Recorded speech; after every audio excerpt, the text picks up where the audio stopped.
Welcome to the Cripescast. I'm your host, Charlie Behrens. We are powered by Everlight Solar, and here's this week's episode. Folks, welcome to the Cripescast Billy Deuce edition. For those of you who watch my videos, you know that Bill Doucette is my good friend and buddy, and we've collaborated on a bunch of videos. Most recently, we did the price of eggs. Bill, I gotta say, you play a very convincing drug dealer. Thank you. Thank you. And also, folks, before I get into it here with Billy Deuce, I am on tour. I will see you. I got shows coming up in Seattle on 3/6, Portland 3/7, Eugene 3/8, 3/21, St. Louis, Cedar Rapids 3/22, Omaha 3/23, Charlotte 3/28, Tysons, Virginia 3/30, Knoxville 4/10, Jacksonville 4/12.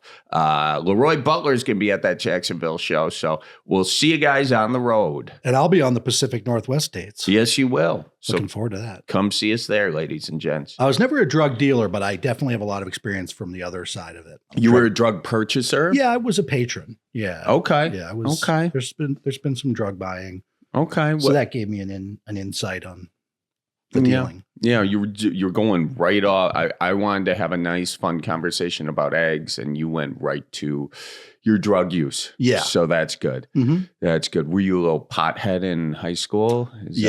Definitely. And you and I are of the generation when, we remember everybody had bought into like the DARE thing. And so pot was like a drug. Mm-hmm. And you had to get it from, Steve's older brother, and you paid a lot for a little. And now you can just go to the store. Now you can just go. Well, you can go to the Illinois store. You can go to Illinois. That's or right. Iowa. Or Iowa. Or Minnesota. Basically every state that surrounds Wisconsin. We are the island of no fun. There's like, I can imagine the Wisconsin government passing that, and they're like, okay, and do we still want all our money for that to leave the state this year? Okay, great. Right. Old-fashioned thinking. Old men making decisions. Yeah. Okay, good. Yep, that's how we do it here. It's been legal in Boston a while. It has, yeah. Boston probably legalized it I think the year we first legalized it was 2016, and then because it's a thing being implemented by potheads and the government, the rollout was horrendous. Yeah, I mean, you can't combine two more questionable groups to launch something like that. It took forever, and there were 2 stores at first, but now now they're everywhere. They figured it out. Mm-hmm, pretty much, yeah. We grew up, for those who don't know, we met each other in high school, and Bill has always been a musician since I known him. Bill, I got to tell you, I still remember this song that you did in high school. It's called The Rock and Roll Afterlife, I think. Yes. Can you play that for the folks? Sure. Do you mind? Yeah. I remember being in the back of your car. That would have been my 1985 Buick. Okay.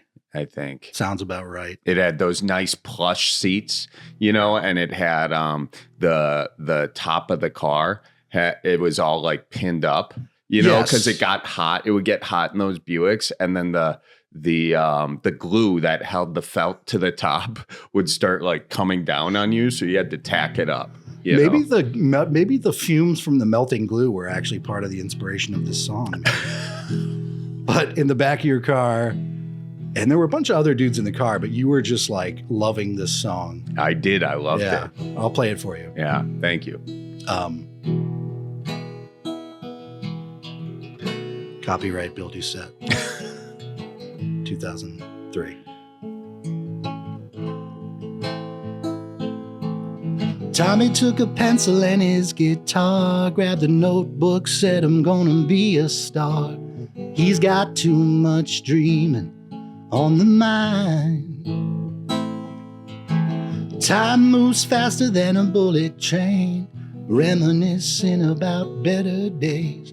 Where were you come the harder times? Well, time grew old and Tom grew up, had a family of 5 and a pickup truck. Whatever happened to his rock and roll?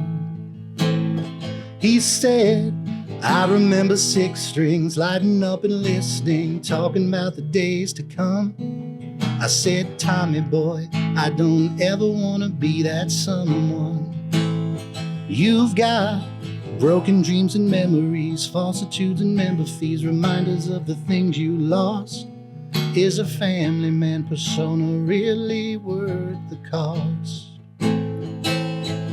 And I'll see you when dark is light.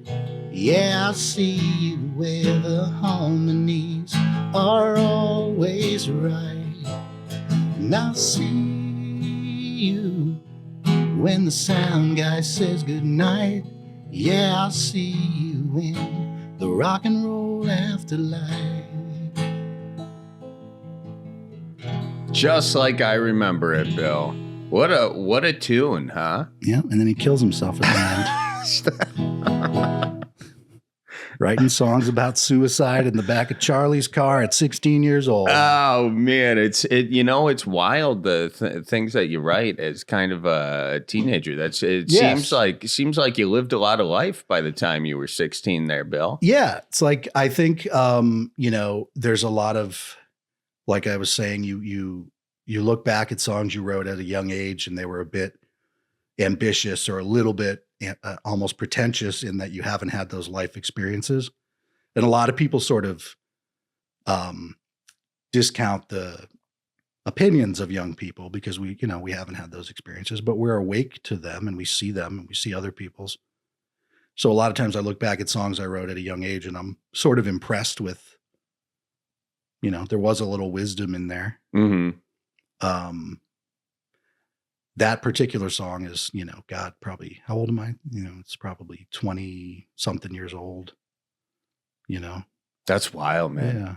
Yeah. So did you, did you think that at that point, sort of it's kind of, it feels like, what's that one song, about like, they have a band like Tony got married. Yes. It is derivative of a lot of things. And then I would hear songs and yeah, got my first real 6-string. Yeah. Bought it at the 5 and dime. Yeah, it's like that, or it's a little bit like better one guitar. It was a sold out show. Oh yeah. Bought himself a 6-string. He could play real good. It's kind of like that. Yeah. Well, that's cool. And then, so you kind of played music for a while. You went being like a music engineer, right? You do some of that stuff. Yep, I do recording, engineering, recording studio stuff. That's kind of what I was doing, making my living doing that and producing and all that before. Still does it. Billy Deuce got a studio right here in Milwaukee. Yeah. If you need a recording done, hit him up. Yeah. Yep. Charlie is my landlord. Charlie and I are in on this recording studio together, and we'll have to do like a Cripescast from there when it's ready to be presented. Yeah, we probably should have done this one from there, but yeah. Well, we'll do a follow up maybe. That's good. Yeah, it's a lot of fun because I like playing music quite a bit, and I just don't do it enough. But it's fun to get over there and do it. But since then, Bill, you've kind of sort of become you've had a long winding career to get to comedy. And one thing that I don't think we've ever brought up here is you are a child. You're a children's music songwriter, right? Yes. Sounded weird coming off. I thought you were going to say I am a child, which is also true. But yeah, for about 12 years, a little more than that, I was. Still are, right? Yeah, I still do children's music. Not my own original, but like for about 12 years, I was in a children's music band. Stacey Peasley is the name of the artist, and I was in her band. What's the name of the band? The Stacey Peasley Band. I could have guessed. Yep. And I was the guitarist and backup vocals. And she and I would write a lot of the songs together. Usually she would write the lyrics and the basic, sort of chord progression. And then I would get in there and sort of arrange the song and the instrumentation and record the instruments. And you're like you're like the Jerry Garcia. She's the Robert Hunter. Yes. With less acid. Okay, got it. Less acid. Still a little bit of acid, but not, like kids, like little, Microdose. yeah, like a little half a tab, like a baby tab. Give us a taste. Not of the acid of the song. Sure. I was going to say. Yeah, so I think Stacy's biggest tune is probably Soapy Bubbles. Soapy soap. Let me see if I can sing it in her pitch. Soapy Bubbles. Soapy, soapy bubbles in my tubby. Soapy, soapy bubbles in my bath. I like this. Soapy, soapy bubbles in my tubby. Soapy, soapy bubbles in my bath. Look, I got a bubble mustache, Bill. Everybody picture Charlie in the tub. Charlie, put your submarine away. When it's tubby time, I always feel so fine. Playing in the bubbles is a delight. Always feels so good. I don't remember these words. Na, na, na, na, na, na, tomorrow night. Soapy, soapy bubble. Good, Charlie, in my tub. Show me your bubbles, Charlie. Look at the bubbles. I'm Good. blowing them in your face. There you go. That's really cool. Yeah. That's a nice song. I used to always have names for all the songs that were not appropriate. Oh, really? So that one is... Wait. Let me guess. Soapy Bubbles. It's not Soapy Buttholes, is it? Soapy Buttholes. Bill. Soapy, soapy buttholes in my bed. So you can see why my children's music career is never going to take off personally. But Well, you brought up acid and soapy buttholes within Yes. minutes of talking about.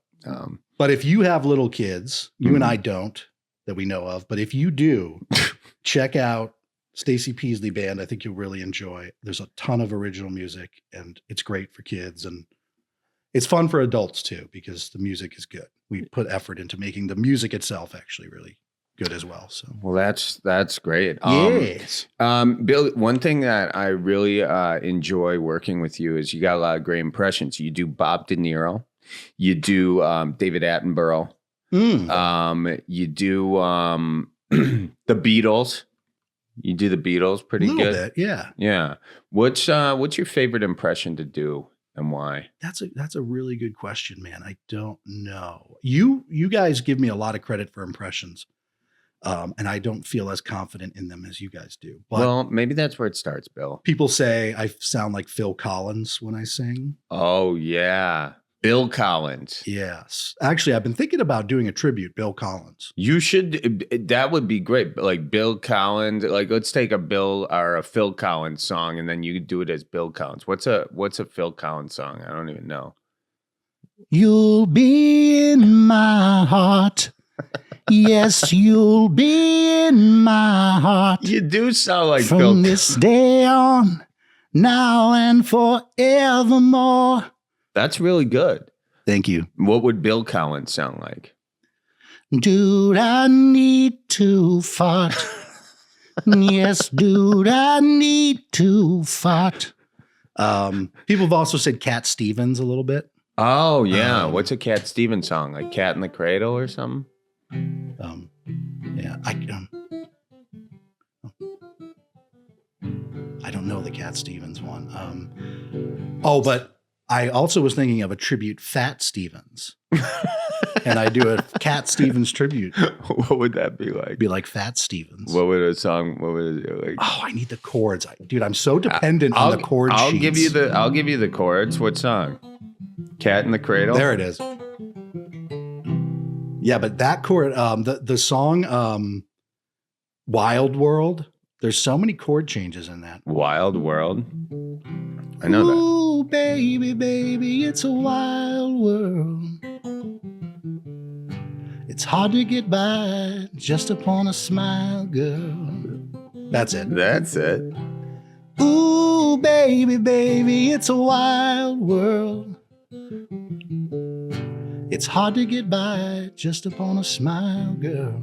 So a lot of people would say, oh, you sound like Cat Stevens. So what would Fat Stevens do in that situation? Ooh, baby, baby, let's get some pie, girl. Take my motorized wheelchair to the aisle, girl. baby, baby, I love pie, girl. Let's go to the ice cream shop for a while. Very PC. Thank I you. like it. I like it. How about Bob De Niro doing Bob Dylan? You know what's funny about the Bob De Niro impressions? It's like, it's so dependent on the face that I don't think the sound, you know, like if you're watching this, no, that's good. You know, no, you, now you got a gift, you know, this, I don't know if the voice is as good as the face, you know? I think they're both pretty good. No. Can you even You sing? blow it. Can you even sing like that? Sing like Bob De Niro? Yeah. Bob, God, yeah. I don't know. What's a Bob Dylan song I would know? Mr. Tambourine Man Hey, or Blowing in the Wind. Mr. Tambourine. What are those chords? Hey, Mr. Tambourine Man, play a song for me. You got it. I'm not deep and na. Is that it? Yeah. Hey, Mr. Tambourine Man. No, play a song for me. I'm not sleepy. I got no place to go. Hey, Mr. Tambourine Man. You gonna play a song for me? I'm not sleepy. I got nowhere to go. Isn't Mr. Tambourine Man about like his cocaine dealer or something? You would know better than me. I think it's about a drug dealer. Here's about how far I can get into a Bob Dylan song. Okay. Ready? The skip button is jammed into my CD player. He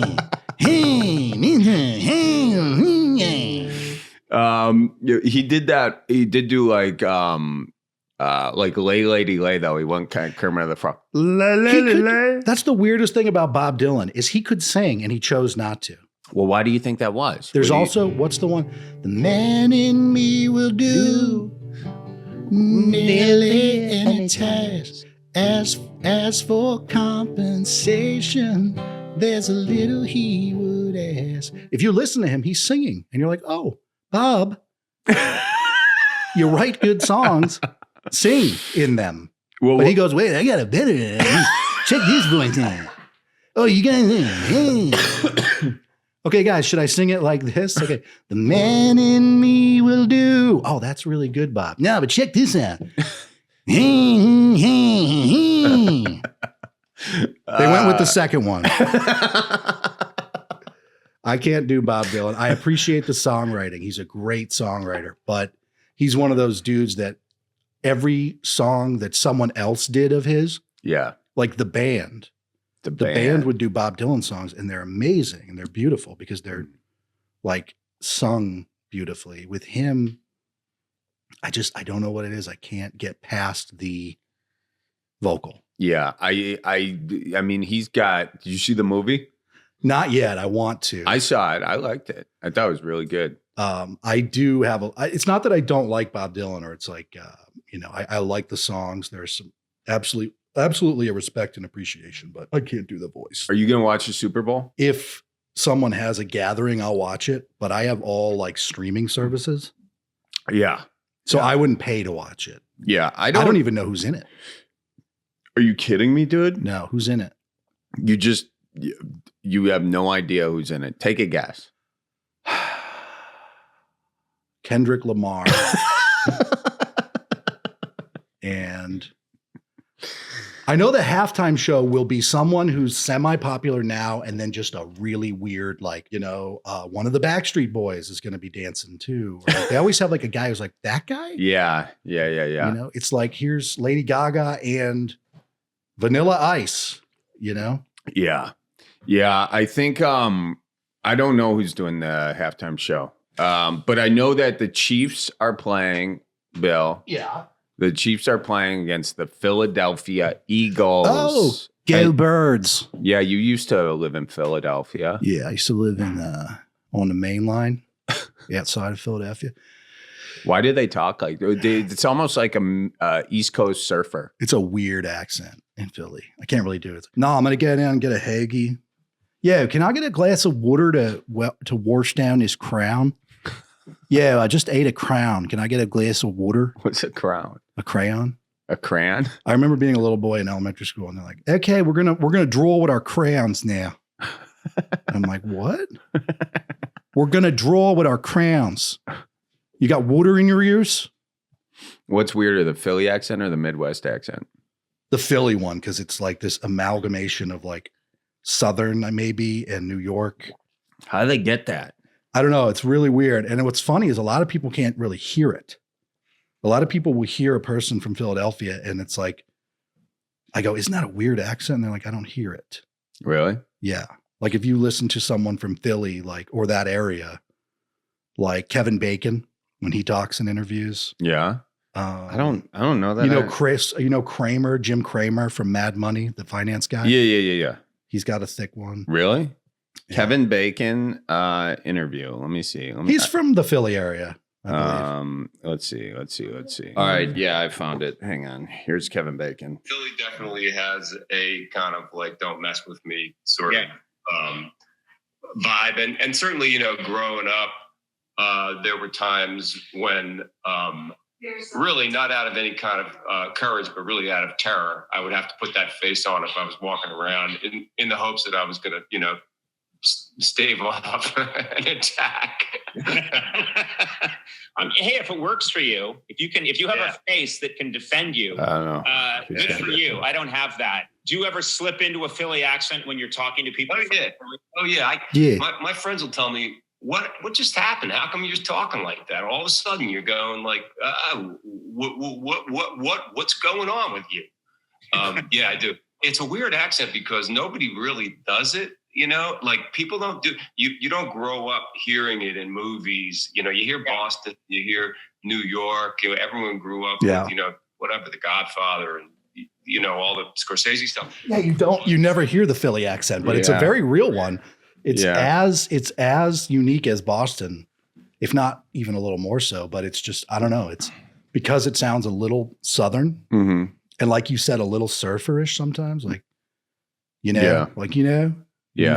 down to the main. Yeah. We're going over to King of Prussia Mall. We're going to get some water, go out and get a hoagie. And then me and Jim are just going to go play like some basketball down at the gym. Down at the gym. Oh yeah. Down at the gym over there. Oh yeah. Yeah. Do you like the Midwest accent? I do like the Midwest accent. It's very, calming. Oh yeah, that's just really soothing for you, isn't it? Yeah, people are just like this. The accent in it's funny how accents match the personalities. Like the Philly accent, it's a little gruff, a little bit impatient, and a little bit, and the Boston accent is a little scary. And as are those people. If you've been to Philly or Boston, especially a sports game, it's like yikes. Now we've done comedy for a while, and you grew up doing music, but you also grew up doing comedy. And you recently found a bunch of tapes. Oh, yes. Of like our friends doing some sketches. Have you gotten a chance to go through those tapes yet? They're being digitized. They're probably done. But yeah, I found. Where are they being digitized? At the Natick Mall in Massachusetts. Okay. And can they send you a thing? They're going to ship them to me. When are they doing it? I should probably check my email. They're probably done. They might be shipping them to my parents' house. I'll check. Oh, but I've got, probably 20 tapes from like, probably 5th grade through 9th grade. We would make, and during that time, like some of the tapes are from my Philadelphia friends. We would make like war movies. Yeah. In Valley Forge Park, which the park rangers love when you're running around a national park dressed as Nazis and having toy guns. By the way, we weren't all dressed as Nazis. Okay. Before this goes in a different direction. They were the bad guys and some of us were dressed as Americans. You have to clarify that these days because there's a lot of people being like, were they that bad? No. Yeah, they were actually that bad. My parents were not allowing us to do like a Third Reich cosplay thing. They had morals with it. There were bad guys and good guys. Got it. Thanks for clarifying. Was my mom concerned when I asked her to order 10 German army helmets for me? Maybe. What's your favorite sketch you guys did? When we got into like 7th and 8th grade, when I moved to Milwaukee and I met, Mike Feldman, Austin Bauer, a lot of those mutual friends of ours, it was real weird. So this is why I have to go through these tapes and before anyone sees them. Well, you just had some company digitize all them. So. I know. And I asked if they watched them and they said, not really. And I said, don't. I said, if you can, don't. Yeah. I said, they're not like sex tapes or anything, but I don't know what's on them. And they also said we can watch them and label them from what we think would be the best labels. I said, don't worry about that. Just plug them into the machine, turn them into digital. What were you afraid they were going to see? I mean, there's one sketch it's actually called Bad Santa. And it's years before the movie Bad Santa. Wow, you guys were ahead of your time. And all it is me in a Santa costume being verbally abusive to the children who come to see me. Physically abusive, maybe. So there are tapes that are for my eyes only until I get them. Got it. You should recut those into sketches and put those up. We'll see what's on there.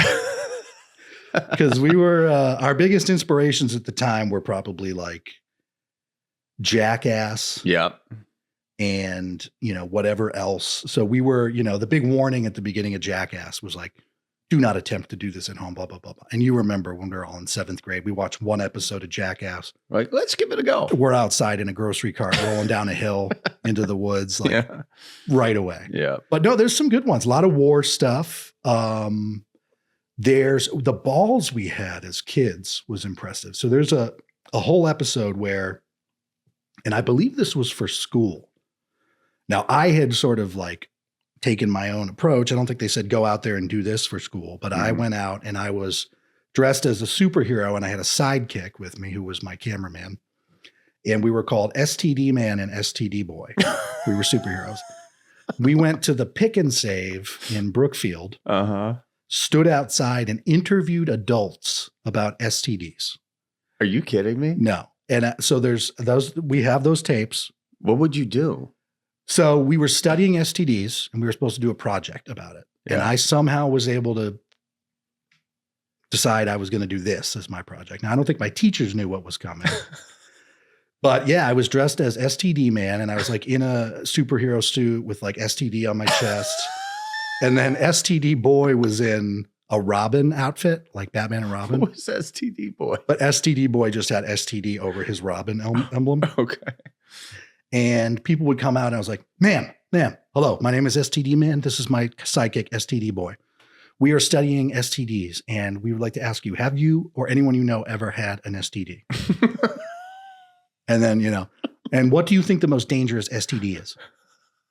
And you'd have people just answering us. They just caught dead. They're like, I'm sorry. I'm like, STDs. What do you think? Well, I haven't had any STDs, but they're dangerous. You got to be careful. We'll get the tapes. We got to post that. We'll get the tape. We'll see if I can get them in time. You can put a picture of STD Man on screen. That's I don't great. remember what I got as a grade on the project, but yeah, I can guess. You're a big war guy though. And actually, a big history buff in general. And so I want to test your history knowledge. Is that okay? Yeah. Can I do a Robert Kennedy here and switch out my switch out your Zen? Yeah. Yeah, go for it. I'm gonna do it as discreetly as he did. Ready? Yeah.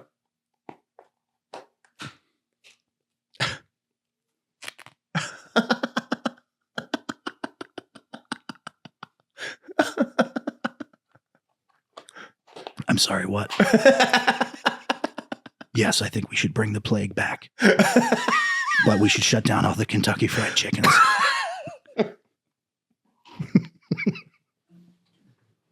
Sorry. Don't get too political here. You got to do your RFK impression. No. You know what? You would like to do an impression of him. Yeah. And you want to, but because it's like a medical thing. What does he have? He has something. Okay. That causes him to talk like that. Tim Dillon has a very good RFK. Just try it. Well, because it's physical, it's I had a worm eating my brain, and I took the worm out of my head, and I raised it to be my assistant. And so most of my ideas are actually the ideas of the worm in my brain. I think we should bring back bloodletting as the primary source of healthcare. I think we should have let polio run its course. Senator, you don't really think we should have let polio run its course? The Republicans is trying to clean up all this stuff. Senator, you really don't think we should bring polio back, do you? I think that polio was a good thing, and we misinterpreted it. Senator, what you're saying is that polio is a terrible disease, and that one you definitely would agree we don't want to get rid of that vaccine because, Mitch McConnell actually had polio, and he's... With all due respect, I think that we had polio solved with the iron lung machine. We didn't need a cure. Okay. No further questions. Okay. I need to get home and feed my brain worm. He only likes pieces of my brain, so I have to cut one out. I'll answer more questions tomorrow. That's good. Thank you. With the dangerous things he's doing, he kind of deserves it, but well, I don't even know what it is. What he has something that causes him to talk like that. So you don't want to make fun of people for that, but at the same time, it's like, Jesus, man, go away with the Kennedys already. Spasmodic dysphonia. Yeah, dysphonia. Which causes involuntary spasms in the muscles of his vocal cords, resulting in a strained, raspy, and sometimes strangled sound when he speaks. Yeah. Well, I mean, I don't know. Well, you do an impression of somebody that has a disability. You don't want to not make fun of them because then you're actually marginalizing them. Exactly. I think. But here's my opinion on the Kennedys, if we could for a second. Being a New Englander. Yeah. Having at one point been really obsessed with JFK as a kid for some reason. I had books on him. I built a model of PT-109. I was really into JFK. And in New England and in Massachusetts in particular, the Kennedys are like royalty, like the name, it holds a certain esteem. Sure. As it does nationally. Mm-hmm. But it's time to be done with the Kennedys. It's long since time to be done with the Kennedys. There's no good ones left. They're all gone. And now you've got these wackos clinging onto the name. And for some reason, we're like, oh, Kennedy. It's like, they're all gone. Well, they're all gone. One of them, his plane went down in the ocean. One of them, skied into a tree. All the good ones find a way to delete themselves. You know what I mean? I think you look at the history of it though, and Joe Kennedy, he got his money. He was he was short in the stock market, wasn't he? They were a crime family, essentially. Yeah. Bootlegging, all that stuff. And we just turn a blind eye to it. But the whole Kennedy fixation, I just don't get it. Well, it's just, people, it's like a celebrity obsession. It is. It's the closest we've had to a royalty, I think, to people was like the Kennedys because they were so young and good looking and interesting. They were a fascinating couple, JFK and Jackie. Yeah. I mean, I feel like every Kennedy, though, was tied up in some questionable political stuff. Absolutely. I mean, Teddy Kennedy, good Lord. But I don't know where they're really scraping the bottom of the Kennedy barrel here. All right.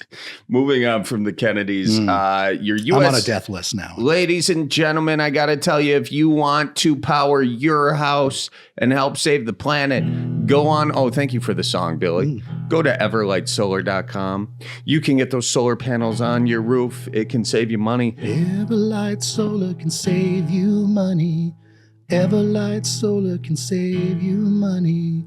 Everlight Solar can save you money today. And the planet too. And the planet too. Check out your free consultation at everlightsolar.com. And folks, I got to tell you, if you want your Midwest merch, Billy Deuce, where did they go? Here's a hint. It's mantalkminute.com. mantalkminute.com. Right now, we've got Keep Removing Bandanas when you spend $55 or more with the code HEARTS.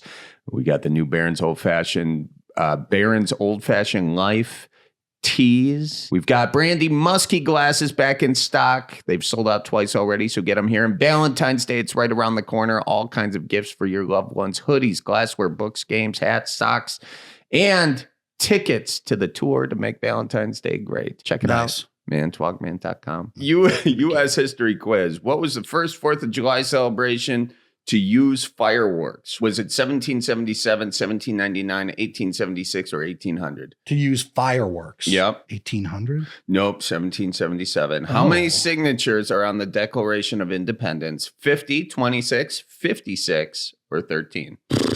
Oh my God. These are tough ones. These are tough. What were my options again? It's 56. Don't worry about it. So I think the 13 would be to mislead you to think 13 colonies. Yeah. Picturing the Declaration of Independence, there's a lot of signatures. There is. Who's got the biggest one? John Hancock. Yeah. Yeah. He's also got that big tomb. He was just like yeah. Huge. Why do some people have really big signatures? What do you think that means? I think you know. Okay. They have a lot of paper, so they don't have to worry about how big their handwriting is. Who is the oldest person to sign the Declaration of Independence? Was it John Adams, Ben Franklin, John Hancock, or Josiah Bartlett? The oldest person? Oldest. Ben Franklin? Yep, you got it. How many times does the Liberty Bell get symbolically tapped every Independence Day? Is it 13, 1, 50, or 76? Has to do with the colonies. 13. Yeah, 13. What type of bird did Benjamin Franklin want as the national symbol instead of the eagle? The turkey. The turkey, yes, sir. Which New York City landmark stands at a symbolic 1,776 feet tall? Statue of Liberty? No, World Trade Center. The new one? Yeah. Oh, I haven't even been there yet. I knew that. I've been there. Which U.S. president was first to appear on television? JFK. Nope. Nixon. Nope. Eisenhower. Nope. Truman. No. Wait. He stood up. Oh. FDR? Yep. Can I just say the first presidential debate on television was JFK versus Nixon? And the reason that JFK won is because he looked better on TV. He looked smoking hot. Yeah, he did. Yeah. I look really good on television. Nixon looks like a sweaty old bastard, and I looked awesome.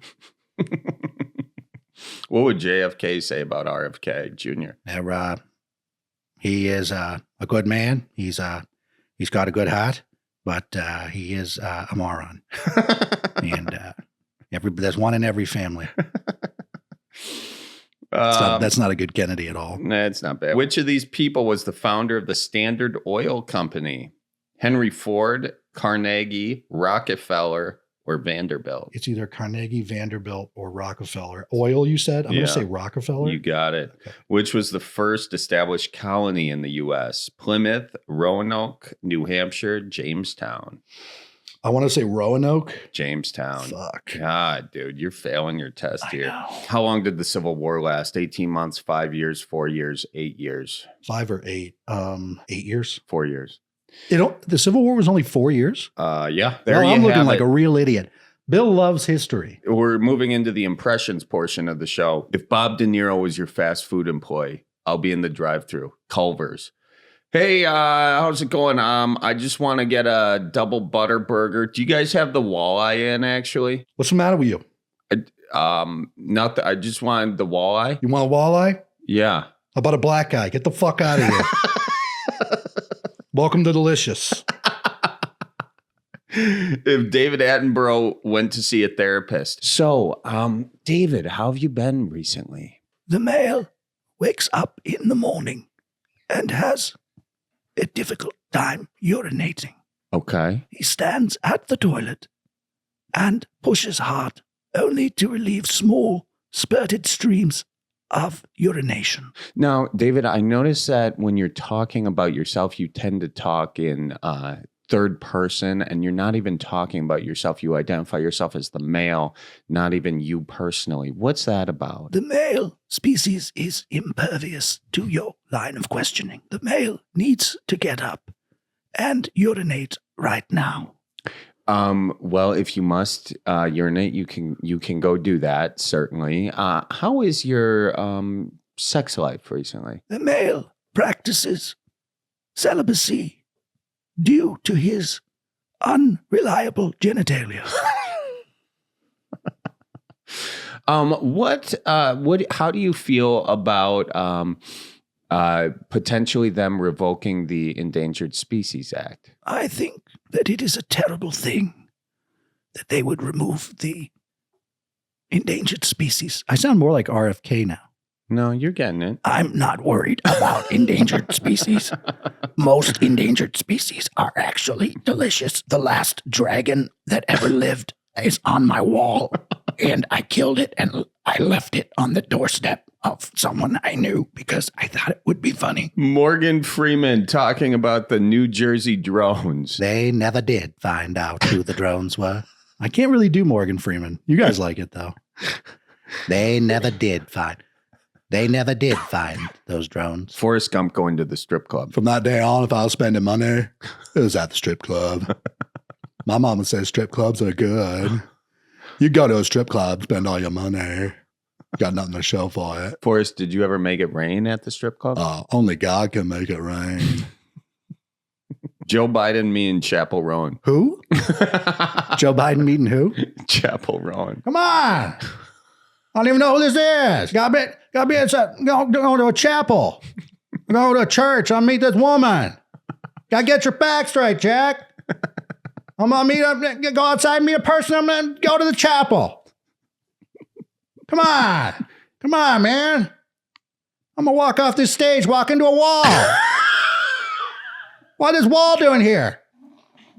Get your facts right. And hey, we're going to do it. We're going to meet Chapel Roan. It's going to be good for the economy. And hey, listen. Come on. Listen. And hey, listen. Get your facts right. Listening to him is kind of startling because he does like the, Adam, hey, guess what? I could have beaten Trump, but they put Kamala in because they thought I was. Oh, where am I? Got a microphone. Boston Dad versus Midwest Dad talking about, and you can pick the price of eggs, traffic, or the Grammys. Traffic, maybe?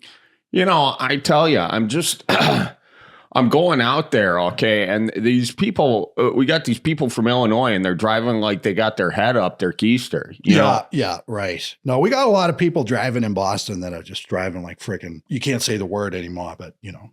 It starts with I.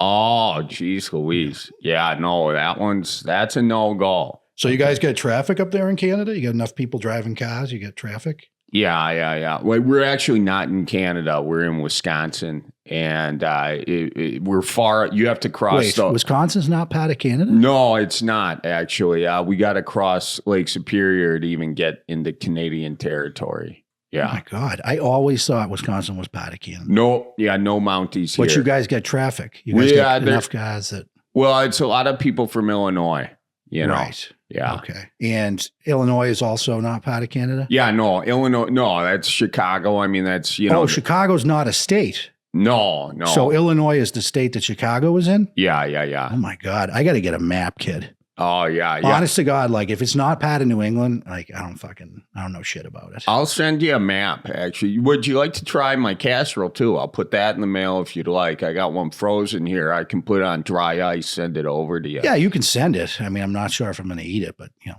go ahead and send it. Yeah, I'll send it over. That's fine. Yeah, I'll try it. So are you a fan of the Patriots there? Because if you don't remember, you know, Packers beat the Patriots back in the 90s for the Super Bowl. Yeah, I remember that. Yeah. Yep, I remember that. Thanks for bringing it up. Yeah. Right. The Packers beat the Patriots in the Super Bowl in 97, yeah. 98. Yeah, 97. And then how many have they won since then? We've won one. Okay, so yeah. All right, so just that one and then one. Yeah. And then the Patriots, I think over the following 24 years after that, probably won. You could fill up over a hand, I think. Yeah. But you guys had Tom Brady. I mean, we were dealing with Aaron Rodgers there for a while. You were dealing with the Mushroom King. Yeah. Yeah. But you know what? He seemed to have learned his lesson and like his attitude has totally changed and he's like wicked, you know, likable now and stuff. Yeah, totally likable. Yeah. I'm not sure who he's playing for these days. He kind of screwed the pooch with the Jets, you know. I think you're going to see Aaron Rodgers doing commentating real soon. Oh, yeah? Yeah. Yeah. Who do you think's going to hire him to do that? Probably Joe Rogan or maybe some of the spokesmen for ayahuasca. Yeah. That's good. Have you ever done ayahuasca? No, I haven't done ayahuasca. No. I haven't either. I want to. Tell you that much. Have you ever done ayahuasca? No, Hannah hasn't done it either. Sounds like the whole staff. We should all do it someday. Yeah, I don't know that I really want to sponsor that. But Sponsor it. you'll sponsor it? Yeah. Through you. You'll be You'll be in my heart. such a hard T on that. Do you know what bird this is? That is a spotted cock. No, it's actually a loon. We call it a duck in a tux. A loon. We have those in New England. Do you?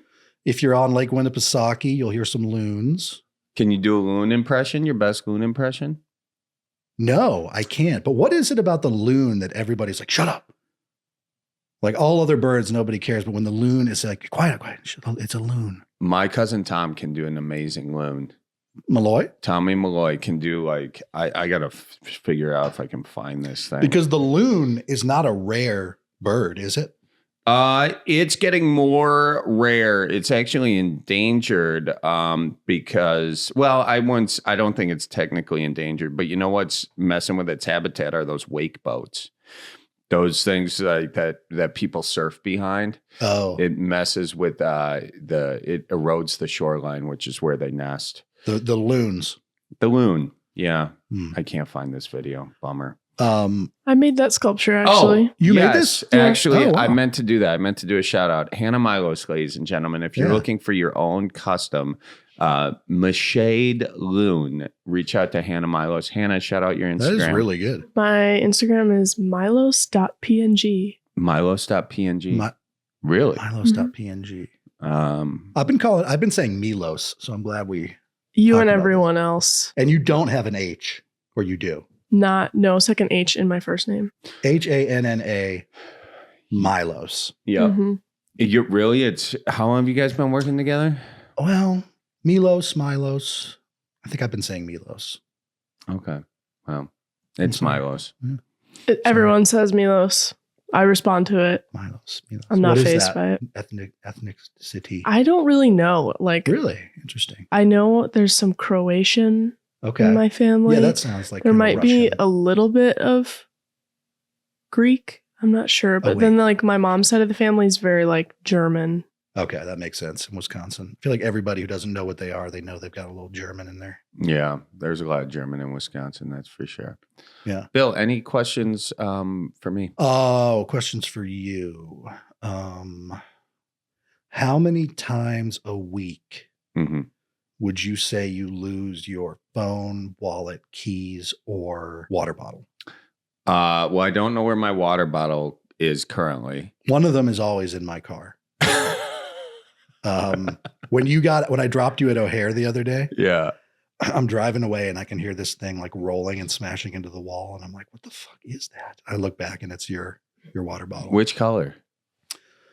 It's a coffee mug. It's a coffee mug. Can I get that back? Yeah, you need it back because you don't have enough coffee mugs. Well, that's my favorite one. Is it really? It's my travel one. Oh, all right. I'll bring it back. Yeah, thank you. But I've never met anyone in my life that loses their personal belongings more than you. Really? Except maybe your brother. Okay. You and John both have the same, I don't want to call it a disability, but like an unbelievable ability to get through life and constantly be leaving things behind.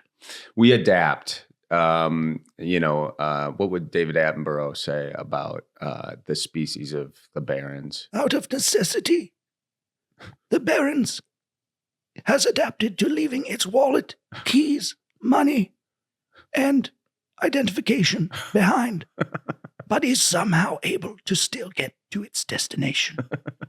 I love the story that you called John one time Mhm. and you're like, He was at the airport to pick you up, and he was at Milwaukee, and you were waiting at O'Hare. I was at O'Hare, yeah. And I called him, and the whole reason I woke up early that morning was to get home in time. And I said, I'm at O'Hare. And he called me, and he was like, hey, just want to make sure I'm at the right airport. And I was like, oh, I'm thinking he's at Midway or something. And I'm like, dude, I'm at O'Hare. He goes, oh, I'll be right there, boss. I'm like, where are you? He's like, I'm at Mitchell International. I was like, oh my God, John. Did you take an Uber? I took an Uber, and I was... Man, how much was that Uber? Uber expensive. I told John that he had to pay for it, and that I was a real jerk at that. There was a bad brother moment. Well, it's when the two of you combined in one situation, that's how that happened. Yeah. To be fair, I probably wasn't very clear at all. What a lot of people don't realize, like outside of the Chicago, Milwaukee, Chicago and Milwaukee are really close to each other. Yeah. A lot of people don't realize that. Like 90 miles. You can get from Milwaukee to Chicago with no traffic in the same amount of time that you can get from like Worcester, Massachusetts to like Cape Cod. Like it's that close. Yeah. Which is nice, convenient. Very convenient. Because like I dropped you guys at O'Hare the other day. Thank you for doing that, by the way. No problem. It's nice to have that luxury of like, well, I can't get a flight out of Milwaukee. I'll just go down to O'Hare. Yeah. And I'll take some of my money that I was going to spend here in the state of Wisconsin, and I'll spend it in Illinois at the dispensary. Is that why you gave us a ride down there? No, I didn't stop at the dispensary. My plan was to go to the James Bond exhibit at the Science Museum in Chicago. Did you do it? I didn't do it. Why not? Because every time I go to O'Hare, it's O'Hare and Logan in Boston are competing for the worst signage at an airport. Uh-huh. So at O'Hare, it's like, okay, is it left or right? And they give you the sign with like no time to make a decision. So I was like stuck in O'Hare for about 20 minutes. I kept going around. I kept thinking. So after me being, you know how I get, like the only time you ever see me really mad is driving. Oh, you get so pissed. And I was so mad. I'm in there, like, I talk to myself. I'm like, no, this is great. This is great. No. Don't put the sign where I can read it and then make a decision in time. Put the sign right there so that at the last second, and then people who do know what they're doing are like riding your ass because they like see that you're hesitating and they're like, oh, fuck this guy. This guy doesn't know shit. And I finally got out of O'Hare and I'm like, I'm not going to the fucking Science Museum. So I'm going back to Milwaukee and I'll watch a James Bond movie. Which one did you watch? What is Goldfinger. I watched Goldfinger. Classic. One of the best. Yeah. But I do want to go to that exhibit because I am a huge James Bond fan. Huge. Well, we'll have to do that. We're in Chicago next week doing shows. Come on down. Because the exhibit is there through the spring. That'd be great. Yeah. Now I gotta ask you. Oh shit! I just had something really good. What's up with the traffic in Boston? The traffic in Boston has always been bad. It's always been bad because Boston is an old city. It's ancient by American standards. And so it's been adapted over the years to accommodate automobiles and tons of people. Whereas like, say Milwaukee is a newer city by comparison, Mm-hmm. Milwaukee was probably built in the 1800s mostly. And so they thought about things like laying things out in a grid, wider roads. Then the automobile came and they were still building the city and they thought about that. Boston, it was like, we got to convert this cow path so Boston is just a nightmare. You can be on one street in Boston and that same street name continues like over on the other side of Boston or whatever. And if you miss an exit in Boston, it can cost you an hour. You should do a sketch called Guy Who Invented Boston Roads. Well, that guy would be the devil. That would be a sketch about Satan. So it'd be Satan with a Boston accent. So what would that look like? Well, let me say this. You heard of the Big Dig? Yeah. The Big Dig was a thing that was supposed to change the flow of Boston traffic. It was supposed to make Boston look better. And it went famously over budget and over time, like unbelievably. And they finished it and Boston looked better and the traffic was okay. And Boston just continues to grow the population, and nothing gets fixed in terms of the roads. So you're just constantly getting more people, more traffic, and something's got to give in Boston, because I used to have this weekly gig in Boston where I would go from Natick, Massachusetts, which is about 12 to 14 miles from where I was going in Boston. I would leave at 3 p.m. to go 12 miles for a 5 o'clock gig. And a lot of times I'd be getting there at 5 o'clock and apologizing that I'm just setting up. That's insane. Unbelievable. Yeah. And that was like almost every week. Wow. So eventually it wears on you. Like, a lot of people wonder about the attitude in Boston. It's got a lot to do with just the impossibility of getting around. It just starts to wear on you. Like, you just get really aggravated. I think you got to do it as a sketch where you got a Boston accent and you're dressed as the devil. Yeah. And at one point they were talking about having Amazon or some big employer was going to move to Boston. Mm-hmm. And it was this big thing. There were people for it and against it. And I'm going, where are we going to put them? You're going to bring a huge company in, and how are they going to get to work? How are we going to get to work? Like, you just can't have any more people there in Boston. Yeah. So something's got to give. I mean, a lot of people have given up on driving. If you live in the city, you can take public transportation and it's relatively reliable. Like, the T gets a lot of shit, but it's relatively reliable.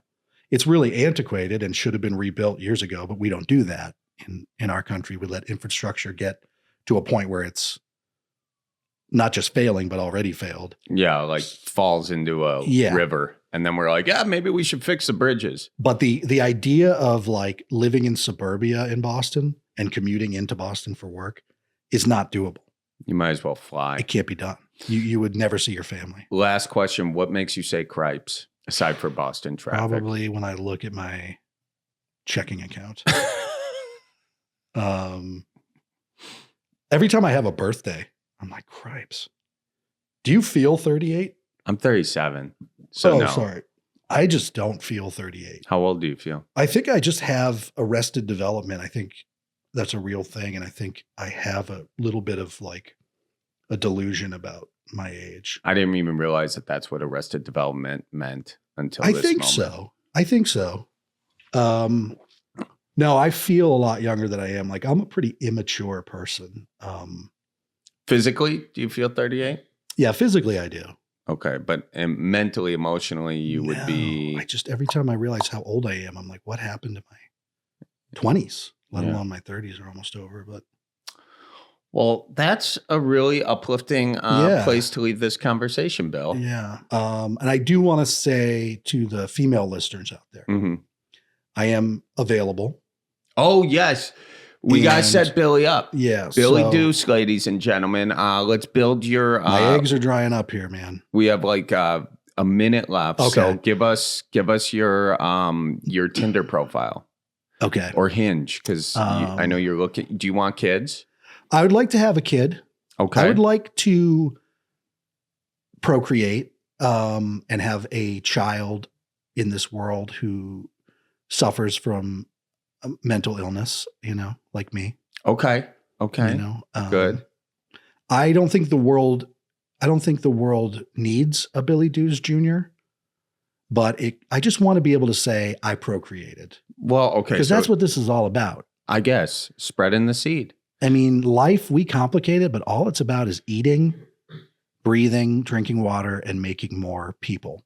And I haven't done the last thing. I don't drink a lot of water either, but I have not made another person. So okay, well, we need a whole new generation. The world does need another Billy Deuce because there's so many people just leaving the pick and save right now, not getting asked if they have STDs. Right. So we really need that in our society today. Okay, so you want kids. How tall are you? I used to be 6'2". Okay. Then I got fat and the gravity started pulling me to the ground. So I'm a little under 6'2". Okay. Bill, let me help you here. How about I'm 6'2"? Okay, I'm 6'2". Nice. All right, great. And what are your interests? I like movies, television, history. Did I say music? Music. Yeah, say it. And I like having sexual intercourse. Good. So I'd be up for that. Cool. And that's kind of one of the primary motivators behind it. Is procreation? Yeah, procreation. Mhm. Yeah, but also, just fornication. Okay. So I'm out there. I'm single. I like women. Looking for someone around my age. Nice. I don't want to go too young. Maybe over 30 would be good. Okay. I'm not too picky. Fun fact about you. Fun fact about me. How many VHS are in your collection? Oh, if you like VHS, I have lots of VHS. Come on, give us a number. About 1,000 tapes. Wow. We can pull an image up. Yikes. I'll put an image up. A couple of little things I like to warn women about. You will be picked up in a black 2019 Dodge Caravan. It's a beautiful car. For our date. My coffee cup's in the back of it. You can see Charlie's coffee cup. You can sit up front. You can sit in the back if that's more comfortable for you. But it's full stow and go. Ooh. So all the seats fold down. Damn. So you know that we can play chess in the back. I can help you move. And then we'll see how things go. Billy Deuce, ladies and gentlemen, he is single. He is ready to mingle. You can hit him up at Billy Deuce 86. Billy Deuce and Billy Deuce 86 are my handles. I don't know which are which, but yeah, if you go Billy Deuce, DEUCE, you'll probably find me. Slip into his DMs. Slip into the DMs, and we'll see what happens. This could really be something special. I think so, Billy. Thank you, Bill, and thank you all for listening to this episode of Cripescast. Thanks to Hannah Milos for producing and editing, Colleen Maraca for producing. Everybody, keep her moving, and we'll see you next week. Legalize it. So roll out the barrel and get the band brewing. Life's got you down, just keep her moving.